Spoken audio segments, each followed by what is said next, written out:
Greetings, witches. I just got this deck today, the Magic and Mediums Oracle by Anil Reid. It's absolutely gorgeous, and I just wanted to do a very quick peek at it. This is, not going to be a great quality video. You might hear dogs barking in the background or the train or something like that, so I'll try to be quick. I'm not going to do a long review. I haven't started actually using the cards yet, but I have taken a peek at them. And I really only have a couple of issues with it. Most of it seems really fantastic. Really good, sturdy, hard box. Beautiful stuff inside. Find your magic. On the bottom of the box, it says use your magic. The booklet that comes with it is really nice. It's a soft bound. I am all thumbs today. Beautiful little book. Illustrated, but doesn't have pictures of the cards in it. It does have ideas for like doing a crystal grid, for spells you can do with the various cards, for things, for divination and also magical things. So it's for a small volume, it's pretty comprehensive. My only issue with it, I would love to have seen more layouts. I think this is probably going to be great for a daily card draw or a spell work draw, or pulling a specific card to work on something. But it's always still nice to have layouts. It looks like there's really only one that it shows in here. But good comprehensive book. My only complaint about the book besides that is that the ink is really smelly. So I am going to take it out of the box and let it air out. And hopefully that will help. Here's the bottom of the box. The back of the cards is just gorgeous also. You can see, let me just hold one up so you can see the design. Really, really pretty. They are a nice card stock. It's a large card. I have small hands, but it's a good size card and it's workable. It's a small deck, so you're not going to have as much trouble shuffling as if you had a full tarot deck instead of an oracle to shuffle with these big cards. They have a nice slick surface to them, but it's not that horrible slick sticky surface. Like the cards, move nicely. They're nice and slippery. I just recently got the Del Toro deck, and it was that kind of thing where you're trying to pull the cards apart so you can see them. And it was just not a pleasant experience to try to do. So I'm going to take a quick run through the deck here. Some of these are just absolutely stunning. I love that there are different ethnicities and body types in the deck. It's really nice to have representation and different things that people can identify with. And all the little tiny details, even on the simplest images like this one, there are these wonderful little details everywhere. Some of the things like the cleanse card are ridiculously cliche. The sage, obviously it's not smudging unless you're native. And the crystals, but I get it. I just think it's a little bit cheesy. Conjure, these are just really stunning. I like the concepts. They're really, pardon the dog noises, really well thought out. This is really an intense card. Just doing the quickest flip through. Trying not to shake my hand. I like this one a lot also. Healing is gorgeous.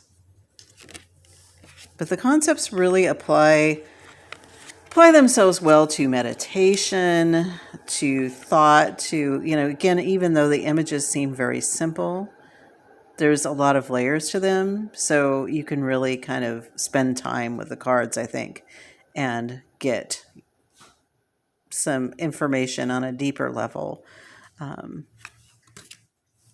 Really nice.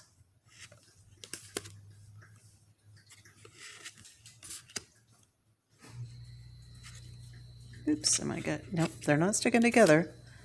I really like the Kitchen Magic one.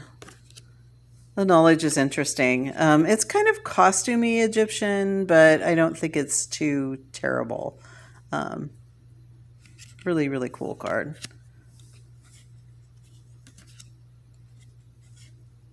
I like this one a lot. All the different symbols on the cups. Beautiful. This is the only card in the deck that just chaps my hide. I don't know. It really irritates me.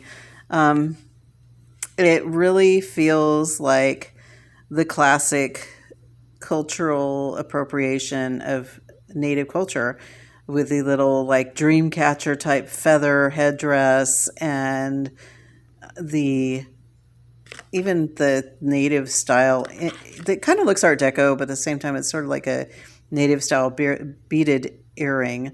The wolf, I mean, you could say that it's sort of Eastern shamanistic, but it still just seems like that cliche thing. And I don't know, I find it tiresome, this kind of imagery. And I think a lot of it is seeing the little, honestly, white girls. It's usually younger white women who are pagan, witchy, new agey on social media that just get really offended and fragile because they want to use native imagery and native rituals without knowing what the heck they're doing or having any respect for them, and they think they're just entitled to take it and that Native Americans should get over it, which I'm just tired of it. And so when I see images like this, that's what it evokes for me instead of probably what was intended by the card. And it is gorgeous, but I don't like it. So I'm just going to leave it there. Everything else I'm pretty happy with. There's definitely a little bit of cliche imagery in here, but it goes a lot deeper. And that's the only card that really annoys me. God, that's gorgeous. So yeah, disappointment. It's hard. It's really hard. And I know sometimes even when we try to be inclusive and respectful, sometimes the things that are ingrained in us, the institutionalized things, just come through and we miss it unless we have people to check us. So otherwise, this is just the most splendid, gorgeous deck. I'm really looking forward to trying it for readings, but also specifically pulling cards for specific intentions and doing daily draws. I'm not going to be able to do that right away because I am getting ready to move. So I'm actually packing things. I almost didn't open this, and then I thought, I'll just open it. Give a sneak peek. Taboo is the last one. These are really wonderful cards. I am really excited about working with them. And really, honestly, the only complaints that I have are the book stinks. Like, really, it's strong. The smell of the book is really intense. And that one card just gives me pause. It gives me trouble with working with it. And I'll read this one. I think is cheesy too, but it's also really cool. So I have mixed feelings about it. I will, read the book and, work with the deck a bit, but I might pull that Moon Magic card if it still feels inauthentic to me. I'd be so curious to see what the reactions of anyone who's native that happens to see that card, how they feel about it. I don't know. So anyway, that is the Magic and Mediums Oracle.